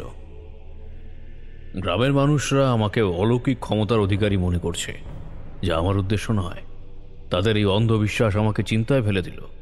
আমি তাদের জিজ্ঞাসা করলাম, তোমাদের কি কোনো উপদ্রবের কথা মনে পড়ছে? গ্রামের সবাই প্রথমে চুপ রইল, কেউ কিছু বলতে পারছিল না। অবশেষে একজন বয়স্ক গ্রামবাসী এগিয়ে এসে বলল, হ্যাঁ ঠাকুর মশাই, কয়েকদিন আগে গ্রামের শ্মশান থেকে একটা অদ্ভুত শব্দ শোনা গিয়েছিল। এই শব্দটা যেন যেন কোনো জন্তুর আর্তনাদ। আমি বুঝলাম এই উপদ্রবটা শুধুমাত্র রোগের মধ্যেই সীমাবদ্ধ নয়, আরও কিছু ভয়ঙ্কর বিপদ আসছে। আমি এই গ্রামের মানুষকে বিশ্বাস করতে পারছিলাম না। তারা এখন আমাকে বিশ্বাস করছে, কিন্তু বিপদ এলে তারা আমার বিরুদ্ধেও যেতে পারে। আমাকে আরও সতর্ক হতে হবে। আমি বৃদ্ধ গ্রামবাসীকে আরও কিছু জিজ্ঞাসা করতে গেলাম, কিন্তু বলাই আমাকে আড়াল করে কানে কানে বলল, এরা আপনাকে পুঁথির কথা জিজ্ঞেস করলে দয়া করে কিছু বলবেন না, বেশি কথা বললে বিপদ। বলাই এর কথাটা ফেলে দেওয়ার মতো ছিল না। গ্রামের মানুষের মুখে এখন কেবলই বিস্ময় আর ভক্তি। তাদের চোখে আমি যেন রোগ সারিয়ে দেওয়া এক দেবতা। কিন্তু আমি জানি আমি শুধু পুঁথির নির্দেশনা অনুসরণ করেছি। আসল বিপদ এখনো সামনে। আমি বলাইকে নিয়ে ব্রাহ্মণের বাড়িতে ফিরে এলাম। ব্রাহ্মণের কাছে আমাদের জন্য কৃতজ্ঞতার শেষ নেই। তিনি বললেন, ঠাকুর মশাই, আপনি আমাদের জীবন ফিরিয়ে দিয়েছেন। এই গ্রামের মানুষ আপনাকে কোনোদিন ভুলবে না। আমি তাকে থামিয়ে দিয়ে বললাম, ব্রাহ্মণ মশাই, বিপদ এখনো কাটেনি। সেই শ্মশানের শব্দটা আমাকে ভাবাচ্ছে। ব্রাহ্মণ চিন্তিত হয়ে বললেন, ওই শ্মশানটা গ্রামের বাইরে একটা ঘন জঙ্গলের মধ্যে। বহুদিন ধরে ওটা পরিত্যক্ত। শুনেছি সেখানে নাকি অশরীরীদের আনাগোনা আছে। বলাই আগ্রহ নিয়ে বলল, তবে তো আমাদের সেখানে যেতেই হবে ঠাকুরমশাই। আমি বলাইকে মানা করলাম না। পুঁথির শেষ পাতায় এখনো অনেক কিছু বাকি। সেখানে নিশ্চয়ই এর সমস্যার সমাধান আছে। কিন্তু তার আগে আমাকে গ্রামবাসীর মন থেকে এই অন্ধবিশ্বাস দূর করতে হবে। আমি তাদের ডাকলাম, বললাম, শুনুন আপনারা, আমি কোনো অলৌকিক ক্ষমতার অধিকারী নই। এই রোগটা একটা প্রাকৃতিক রোগ ছিল, যার প্রতিকার এই পুঁথিতে লেখা আছে। আপনাদের ভয় পাওয়ার কোনো কারণ নেই, কিন্তু শ্মশানের শব্দটা আমাকে চিন্তায় ফেলেছে। আমরা শ্মশানে যাব, কিন্তু আপনারা আমাদের সঙ্গে যাবেন না। গ্রামবাসীরা আমার কথা শুনল, কিন্তু তাদের মুখে ভয়ের ছাপ এখনও বিদ্যমান। তারা নিজেদের মধ্যে কথা বলতে লাগলো। একজন বলল, ওনারা কি আমাদের বাঁচাতে যাবেন? কিন্তু শ্মশানে গেলে তো ওনাদেরও বিপদ হতে পারে। আমি বলাইকে নিয়ে সন্ধ্যাবেলায় শ্মশানের উদ্দেশ্যে রওনা হলাম। ঘন জঙ্গল, তার মধ্যে দিয়ে সরু পথ, চারিদিকে ঝিঁঝি পোকার ডাক, বন্যজন্তুর পায়ের শব্দ। আমাদের মনে অজানা এক ভয় বিরাজ করছিল। শ্মশানে পৌঁছতেই আমরা থমকে দাঁড়ালাম। একটা বিকট গন্ধ পচা মাংসের মতো। শ্মশানের মাঝখানে একটা পুরনো চিতার উপর একটা অদ্ভুত মূর্তি রাখা আছে। মূর্তিটা যেন কোনো অশুভ শক্তির প্রতীক। তার চোখ দুটো যেন জ্বলছে। বলাই ভয় পিছিয়ে গেল। হঠাৎ করে এই মূর্তিটার চোখ থেকে একটা লাল আভা ছড়িয়ে পড়ল। সেই আলোটা আমাদের চারপাশে একটা বৃত্ত তৈরি করল। আমরা বৃত্তের মধ্যে আটকা পড়লাম। পুঁথিতে লেখা ছিল, যখন অশুভ শক্তির সামনে পড়বে তখন তার চোখ থেকে লাল আলো বের হবে, সেই আলোয় তুমি আটকা পড়বে। মুক্তির জন্য সেই অশুভ শক্তিকে তার উৎস থেকে বিচ্ছিন্ন করতে হবে। আমি বুঝতে পারলাম এই মূর্তিটা শুধু একটা মূর্তি নয়, এর মধ্যে কোনো শক্তি আছে। পুঁথিতে লেখা মন্ত্র উচ্চারণ করে আমি সেই শক্তিকে তার উৎস থেকে বিচ্ছিন্ন করার চেষ্টা করলাম। মন্ত্রগুলো বেশ কঠিন ছিল। মন্ত্র উচ্চারণের সঙ্গে সঙ্গে মূর্তিটা কাঁপতে লাগলো। মূর্তিটা থেকে একটা বিকট শব্দ বের হতে শুরু করলো। সেই শব্দে আমাদের কান ফেটে যাওয়ার উপক্রম। মূর্তিটা ধীরে ধীরে ভেঙে যেতে লাগলো। তার সঙ্গে সঙ্গে আমাদের চারপাশে থাকা বৃত্তটাও ভেঙে গেল। মুক্ত হয়ে বলাইকে নিয়ে আমি সেখান থেকে ছুটে বেরিয়ে আসলাম। গ্রামের দিকে ফেরার পথে আমরা দেখতে পেলাম সেই রহস্যময় লোকটি গাছের আড়াল থেকে আমাদের দিকে তাকিয়ে হাসছে। সেই হাসিটা আরও রহস্যময় লাগছিল। আমি তাকে জিজ্ঞাসা করলাম, তুমি কে? কেন আমাদের অনুসরণ করছো? লোকটি আমার কথার কোনো জবাব না দিয়ে অদৃশ্য হয়ে গেল। আমি বুঝতে পারলাম এই লোকটি আমাদের পথের শেষে আবার দেখা হবে বলে কেন বলেছিল। এই ঘটনাগুলো কোনো সাধারণ ঘটনা নয়, এর পিছনে কোনো বড় ষড়যন্ত্র আছে। লোকটির হাসিটা আমার মনের মধ্যে একটা নতুন ভয় জন্ম দিল। সেই হাসি যেন বলছিল, তোমাদের যাত্রা সবে মাত্র শুরু হলো। পথের শেষে আরো অনেক কিছু বাকি। গ্রামের দিকে যখন ফিরে আসছি তখন একটা নতুন প্রশ্ন আমার মনে ঘুরপাক খাচ্ছিল। এই রোগ আর শ্মশানের মূর্তিটা কি একই অশুভ শক্তির কাজ? যদি তাই হয় তবে এই শক্তির উৎস কোথায়? আর সেই রহস্যময় লোকটিই বা কে, যে আমাদের প্রতিটি পদক্ষেপের উপর নজর রাখছে? গ্রামের শান্তি ফিরে এসেছে বটে, কিন্তু আমার মনের শান্তি হারিয়ে গেল। আমরা যখন গ্রামে ফিরলাম তখন রাতের অন্ধকার আরও ঘন হয়ে এসেছে। গ্রামবাসীরা আমাদের দেখে স্বস্তির নিঃশ্বাস ফেলল। ব্রাহ্মণ আমাদের কাছে এসে বললেন, আপনারা ঠিক আছেন তো ঠাকুর মশাই? আমি তাকে আশ্বস্ত করে বললাম, হ্যাঁ, আমরা ঠিক আছি। শ্মশানের মূর্তিটা আমরা ধ্বংস করে দিয়েছি। গ্রামের মানুষের মুখে আনন্দের হাসি ফুটল। তারা মনে করলো তাদের বিপদ পুরোপুরি কেটে গেছে। কিন্তু আমার মন বলছিল এটা কেবলই শুরু। আমি বলাইকে নিয়ে ব্রাহ্মণের ঘরে গেলাম। বলাই বলল, ঠাকুরমশাই, শ্মশানের গন্ধটা আর ওই মূর্তিটা খুব অদ্ভুত ছিল। আমার মনে হচ্ছে এর পেছনে আরও কিছু আছে। আমি তার কথায় সায় দিলাম। ঠিক বলেছ বলাই, সেই রহস্যময় লোকটা এখনও আমার মাথায় ঘুরছে। সে কেন আমাদের অনুসরণ করছে, আর কেনই বা এমন রহস্যময় হাসি হাসল? আমি পুঁথিটা আবার খুলে বসলাম। পুঁথির শেষ পাতায় লেখা আছে, অশুভ শক্তির উৎস খুঁজে বের করতে হলে তার প্রথম চিহ্ন অনুসরণ করতে হবে। সেই চিহ্ন হলো অশুভ চিহ্ন। কিন্তু কোথায় পাবো সেই চিহ্ন? পুঁথিতে তার কোনো ব্যাখ্যা নেই। আমি বুঝতে পারলাম এর জন্য আমাকে গ্রামবাসীর কাছ থেকে আরও কিছু তথ্য জানতে হবে। পরের দিন সকালে আমি গ্রামের সবার সামনে গেলাম। আমি তাদের জিজ্ঞাসা করলাম, আপনারা কি কখনো কোনো অদ্ভুত চিহ্ন বা প্রতীক দেখেছেন এই গ্রামে? প্রথমে চুপ করেছিল সবাই, কেউ কিছু বলতে পারছিল না। অবশেষে একজন বয়স্কা মহিলা এগিয়ে এসে বললেন, হ্যাঁ ঠাকুর মশাই, কয়েকদিন আগে গ্রামের শেষ প্রান্তে একটা বট গাছের ডালে একটা অদ্ভুত চিহ্ন দেখেছিলাম।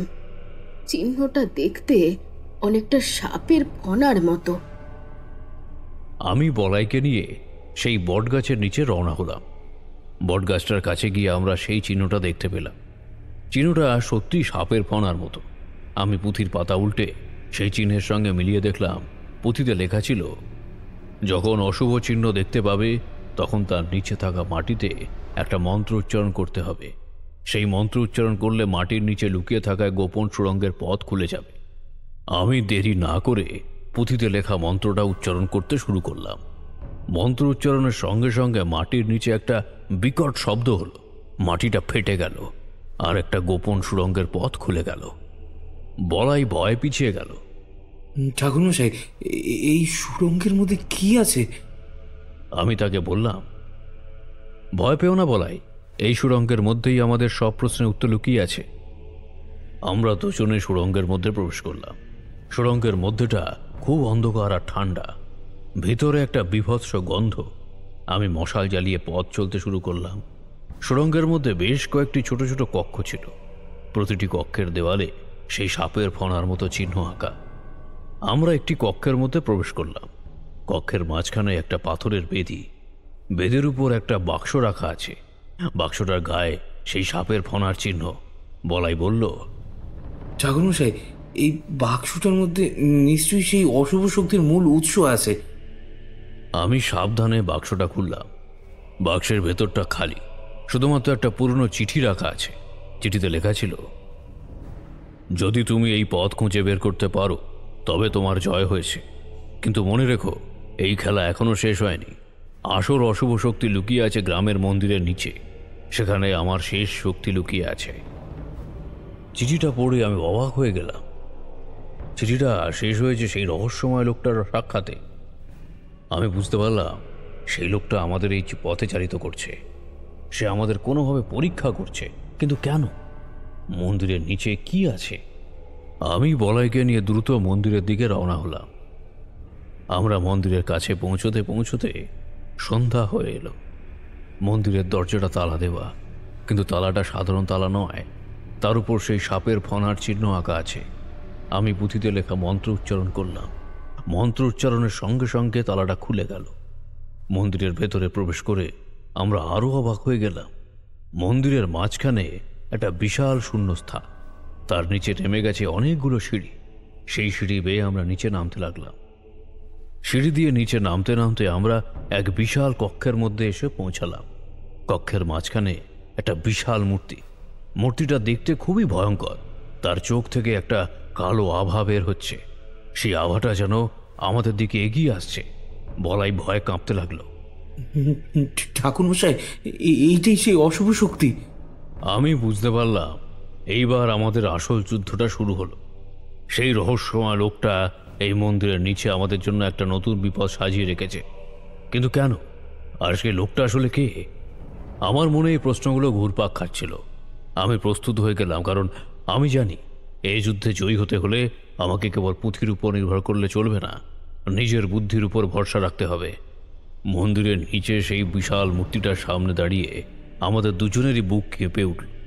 মূর্তিটা থেকে যে কালো আভা বেরোচ্ছিল তা যেন আমাদের সমস্ত সাহস শুষে নিচ্ছিল, কিন্তু আমি হার মানতে রাজি ছিলাম না। আমি বুঝতে পারলাম এটা কোনো সাধারণ মূর্তি নয়, এটা এক অশুভ শক্তির প্রতিচ্ছবি। আমি বলাইকে বললাম, বলাই, ভয় পেও না, আমাদের এইবার একটা কঠিন লড়াই লড়তে হবে। আমি পুঁথিটা বের করে আনলাম। পুঁথিতে লেখা ছিল, যখন সব পথ বন্ধ মনে হবে তখন সেই শক্তিকে আহ্বান করো, যিনি সব অশুভ শক্তিকে ধ্বংস করতে পারে। আমি চোখ বন্ধ করে গভীর মনোযোগের মন্ত্র উচ্চারণ শুরু করতে লাগলাম। আমি দেবী কালীর নাম স্মরণ করলাম, কিন্তু আমার কল্পনায় যে কালী মূর্তি ভেসে উঠল তা পরিচিত রূপের চেয়ে সম্পূর্ণ আলাদা। মা কালী যেন আমার মনের আয়নায় নিজেকে নতুন রূপে প্রকাশ করলেন। তার রূপ ভয়ঙ্কর নয়, বরং শান্ত এবং স্নিগ্ধ। তার হাতে খড়গ নেই, বরং একটি প্রস্ফুটিত পদ্মফুল। তার জিহ্বা বাইরে বেরিয়ে নেই, বরং একটি মৃদু হাসি লেগে আছে ঠোঁটে। তিনি যেন ধ্বংসের দেবী নন, বরং সৃষ্টির দেবী। তার চোখ দুটি থেকে আগুন নয়, বরং এক শান্ত শীতল আলো বিচ্ছুরিত হচ্ছে। সেই আলো যেন সমস্ত অন্ধকারকে গ্রাস করে নিচ্ছিল। তার গায়ের রং কালো নয়, বরং গভীর নীল, যা মহাকাশের বিশালতাকে স্মরণ করিয়ে দেয়। তার গলায় নরমুণ্ড নয়, বরং তারার মালা। তিনি যেন মহাবিশ্বের সমস্ত শক্তিকে নিজের মধ্যে ধারণ করে আছেন। সেই রূপ দেখে আমার মনে কোনো ভয় নয়, বরং গভীর শ্রদ্ধা আর ভক্তি জেগে উঠল। তিনি আমাকে যেন ইঙ্গিত দিলেন, ধ্বংসের মাধ্যমে নয়, বরং জ্ঞানের আলোয় অশুভ শক্তিকে পরাস্ত করতে হবে। কালীর সেই শান্ত কিন্তু শক্তিশালী রূপ দেখে আমি এক নতুন উপলব্ধি পেলাম। আমি বুঝতে পারলাম অশুভ শক্তিকে ধ্বংস করতে হলে কেবল বল প্রয়োগ করলে হবে না, তাকে তার নিজের অন্ধকার থেকে আলোর পথে নিয়ে আসতে হবে। আমি পুঁথির একটি বিশেষ মন্ত্র উচ্চারণ করতে শুরু করলাম, যা সেই অশুভ শক্তিকে তার উৎস থেকে বিচ্ছিন্ন করে দেবে। মন্ত্র উচ্চারণের সঙ্গে সঙ্গে মা কালীর মূর্তি থেকে সেই শান্ত নীল আলোটা বের হয়ে অশুভ মূর্তির দিকে এগিয়ে গেল। কালো আভা আর নীল আলোর মধ্যে এক ভয়ঙ্কর যুদ্ধ শুরু হলো। নীল আলো যেন জ্ঞানের প্রতীক, আর কালো আভা অজ্ঞাতার প্রতীক। যুদ্ধ চলতে চলতে একসময় কালো আভা দুর্বল হয়ে এলো। নীল আলোটা অশুভ শক্তির ভেতরে প্রবেশ করলো, আর মূর্তিটা যেন ধীরে ধীরে ভেঙে যেতে লাগলো। মূর্তিটা ভেঙে টুকরো টুকরো হয়ে গেল, আর তার থেকে এক বিকট শব্দ বের হলো। সেই শব্দে মন্দিরের ভেতরটা কেঁপে উঠল। সবশেষে শুধু ধোঁয়া আর ছাই পড়ে রইল। যখন সব শান্ত হলো, তখন আমরা দেখতে পেলাম সেই ধোঁয়া আর ছাইয়ের মধ্যে থেকে একটি মানুষ বেরিয়ে এলো। সেই মানুষটি আর কেউ নয়, সেই রহস্যময় লোকটি যে আমাদের অনুসরণ করছিল। সে আমাদের দিকে তাকিয়ে শান্তভাবে বলল, তোমরা পরীক্ষায় উত্তীর্ণ হয়েছ, এইবার তোমাদের আসল উদ্দেশ্য জানতে হবে। আমরা তার দিকে অবাক হয়ে তাকালাম। সে বলল, আমি এই মন্দিরের রক্ষক। এই মন্দিরে লুকিয়ে ছিল এক প্রাচীন অশুভ শক্তি। সেই শক্তিকে ধ্বংস করার জন্য একজন যোগ্য মানুষের প্রয়োজন ছিল। আমি তোমাদের পরীক্ষা নিচ্ছিলাম। এই অশুভ শক্তিকে ধ্বংস করার জন্য জ্ঞানের প্রয়োজন ছিল, কেবল বল প্রয়োগ করলে হতো না। আমি বুঝতে পারলাম সে কেন আমাদের অনুসরণ করছিল। সে আমাদের পথে চালিত করছিল যাতে আমরা নিজেরাই এই সমস্যার সমাধান করতে পারি। কিন্তু এখন আরও একটি নতুন প্রশ্ন আমার মনে জেগে উঠল। এই অশুভ শক্তির উৎস কি? আর এই মন্দিরের নিচে এই শক্তি কেন লুকিয়ে রাখা হয়েছিল? রহস্যময় লোকটি আমাদের সামনে এসে দাঁড়ালো। তার চোখে আর সেই রহস্যের হাসি নেই, এখন তার চোখে গভীর শান্তি আর প্রজ্ঞা। বহু শতাব্দী আগে এক শক্তিশালী সাধক এই অঞ্চলে এক অশুভ শক্তিকে বন্দী করেছিল। সেই শক্তি ছিল মানুষের লোভ, ঘৃণা আর ভয়ের সম্মিলিত রূপ। সাধক জানতে এই শক্তিকে চিরতরে ধ্বংস করা সম্ভব না, কারণ মানুষের মনে লোভ আর ভয় চিরকাল থাকবে। তাই তিনি এই মন্দিরের নিচে এক বিশেষ মন্ত্র দিয়ে তাকে বন্দী করে রেখেছিলেন, এবং এই পুঁথিটি তৈরি করেছিলেন যাতে ভবিষ্যতে যদি সে আবার জেগে ওঠে, তবে কোনো যোগ্য ব্যক্তি তাকে আবার বন্দী করতে যেন পারে। এই পুঁথি ছিল তাকে জয় করার মূল চাবি। আমি বুঝতে পারলাম পুঁথিদের কেন এত জটিল মন্ত্র আর নির্দেশনা ছিল। এটি কেবল একটি সমস্যার সমাধান নয়, বরং একটি পথপ্রদর্শক ছিল। কিন্তু সেই রহস্যময় লোক যাকে আমরা এতদিন শত্রু ভেবেছিলাম, সে আমাদের পথ দেখিয়েছে। কিন্তু আপনি আমাদের পরীক্ষা করছিলেন কেন? আমি জানতে চাইলাম। রক্ষক বললেন, কারণ এই মন্দিরের বন্দী অশুভ শক্তি, অর্থাৎ মানুষের মনের অন্ধকার দিক মাঝে মাঝে বাইরে বেরিয়ে আসে। এই শক্তি প্রথমে গ্রামবাসীর মনে প্রবেশ করে, তাদের মধ্যে ভয় আর আতঙ্ক ছড়িয়ে দেয়। এই কারণেই গ্রামে রোগ ছড়িয়ে পড়েছিল। আমি বুঝতে পারছিলাম সময় এসেছে এই শক্তিকে আবার বন্দী করা, কিন্তু আমার নিজের সেই ক্ষমতা ছিল না। তাই আমাকে এমন কাউকে খুঁজতে হতো যে শুধু বল প্রয়োগ নয়, বরং প্রজ্ঞা ও জ্ঞানের মাধ্যমে এই সমস্যা সমাধান করতে পারবে। যখন তুমি গ্রামের মানুষের রোগ সারালে, আমি বুঝলাম তুমি সেই যোগ্য ব্যক্তি। তাই আমি তোমাকে শ্মশানের পথে নিয়ে গেলাম, তারপর এই মন্দিরে। প্রতি পদে পদে আমি তোমাকে শুধু দিক নির্দেশনা দিয়েছি, বাকিটা তুমি নিজেই করেছ। বলাই অবাক হয়ে বলল, তার মানে সেই শ্মশানের শব্দ আর রোগ সব সেই অশুভ শক্তির কাজ? হ্যাঁ, এই শক্তি নিজেকে বিভিন্ন রূপে প্রকাশ করেছিল যাতে কেউ তাকে ধরতে না পারে। আমি রক্ষকের দিকে তাকালাম। কিন্তু এখন কি হবে? এই শক্তি তো আবার জেগে উঠবে। রক্ষক হাসলেন। এখন তোমাদের দায়িত্ব শেষ হয়নি। এইবার তোমাদের নতুন এক পথে যেতে হবে। এই মন্দিরের বন্দি শক্তিকে আমি আবার বন্দি করে দিয়েছি, কিন্তু এই শক্তিকে চিরতরে নির্মূল করতে হলে এর মূল উৎস খুঁজে বের করতে হবে, যা এই মন্দিরের বাইরে এক গভীর জঙ্গলের মধ্যে লুকিয়ে আছে। এই জঙ্গলের পথে প্রবেশ করতে হলে তোমাদেরকে একটি বিশেষ মন্ত্র উচ্চারণ করতে হবে। সেই মন্ত্রটি পুঁথির শেষ পাতায় লেখা আছে।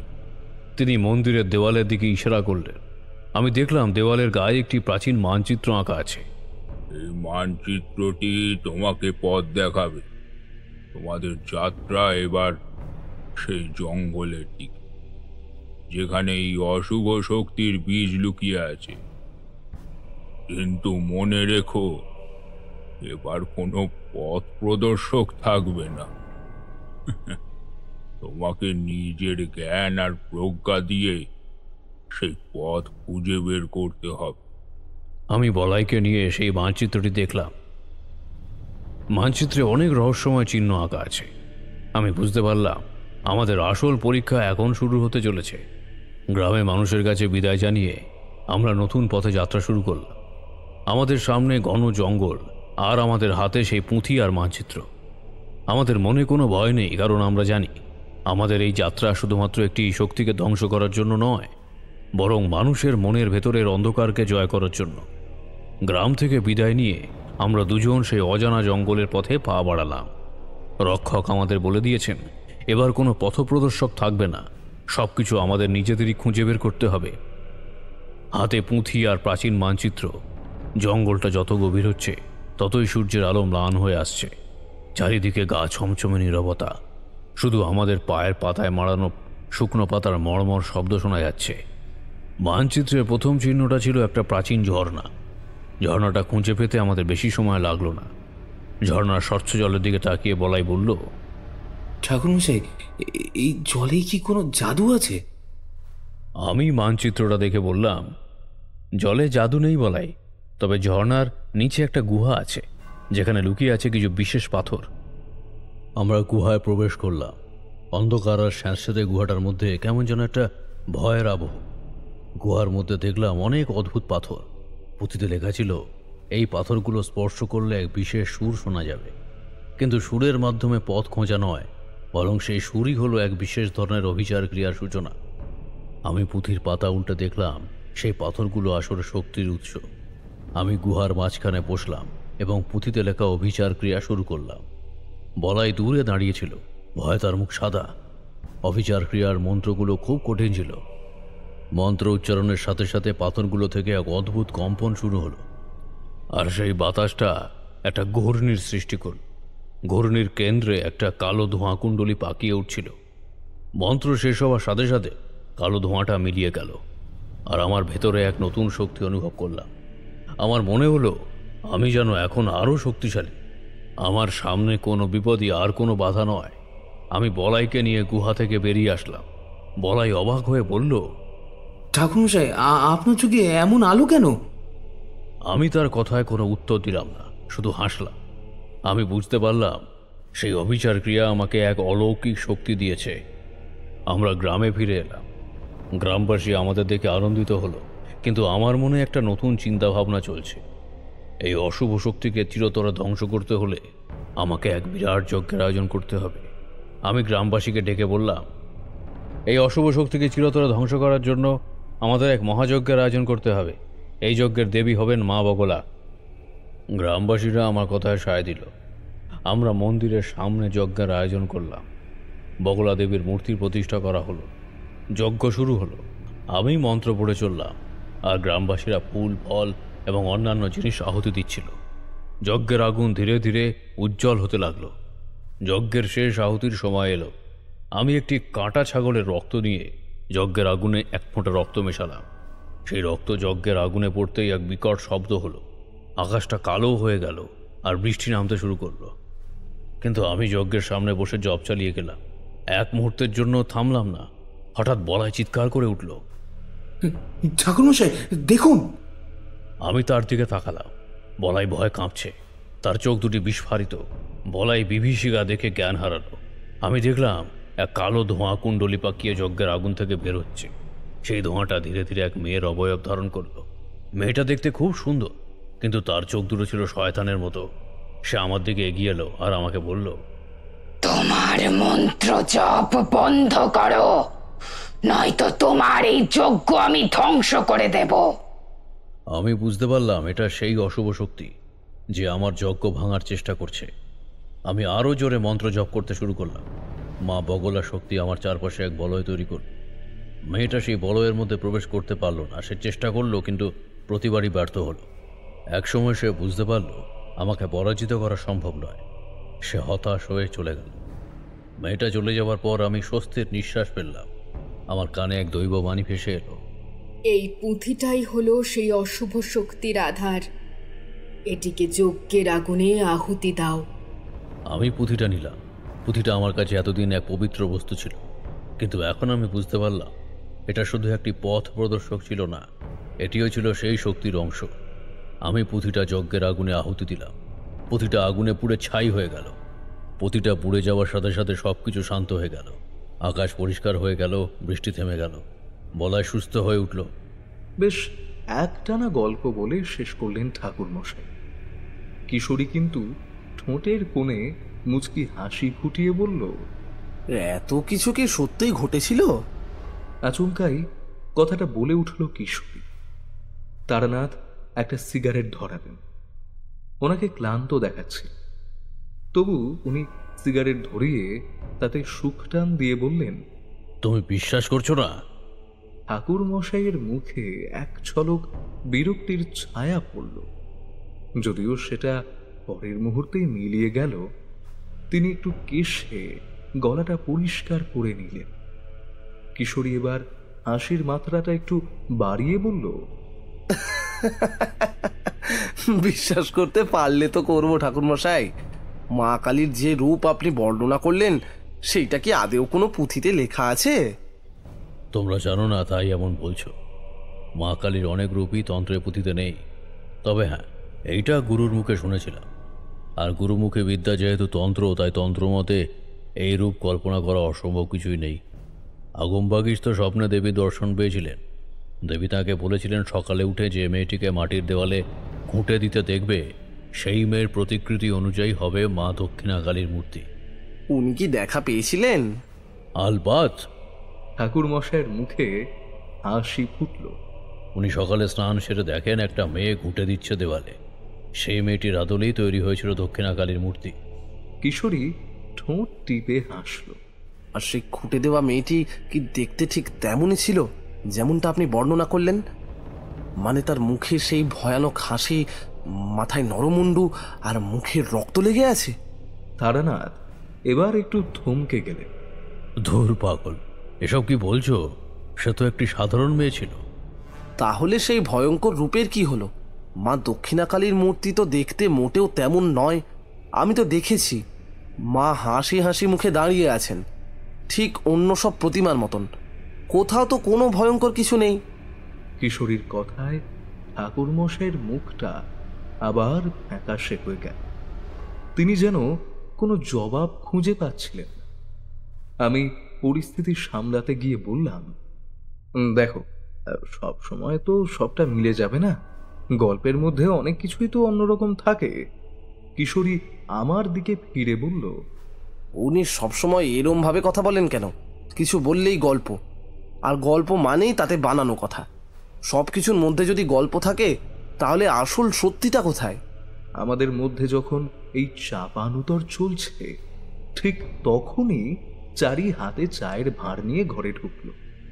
সে আমাদের তিনজনের দিকে একবার তাকিয়ে তার বাবার পাশে ভাঁড়টা রাখলো। তার চোখে মুখে কৌতূহল। সে বলল, কি হয়েছে বাবা? তোমরা আবার কি নিয়ে কথা বলছো? তারানাথ একটু স্বস্তির নিঃশ্বাস ফেললেন। কিছু না রে মা, এমনি একটু গল্প হচ্ছিল। চারি কিশোরীর দিকে তাকিয়ে মিষ্টি করে হাসল। বাবা তো এমন গল্প করতেই ভালোবাসেন। নিন চা নিন, গরম গরম এনেছি, আর সাথে নিমকি। চারির কথায় কিশোরী হেসে ফেলল। আমি স্বস্তিতে মাথা নাড়লাম। পরিস্থিতি আবার স্বাভাবিক হলো। ঠাকুরমশাইয়ের মুখেও হাসি ফিরে এলো। চায়ের ভারে চুমুক দিতে দিতে তিনি যেন অন্য কোনো গল্পের জাল বুনতে শুরু করলেন।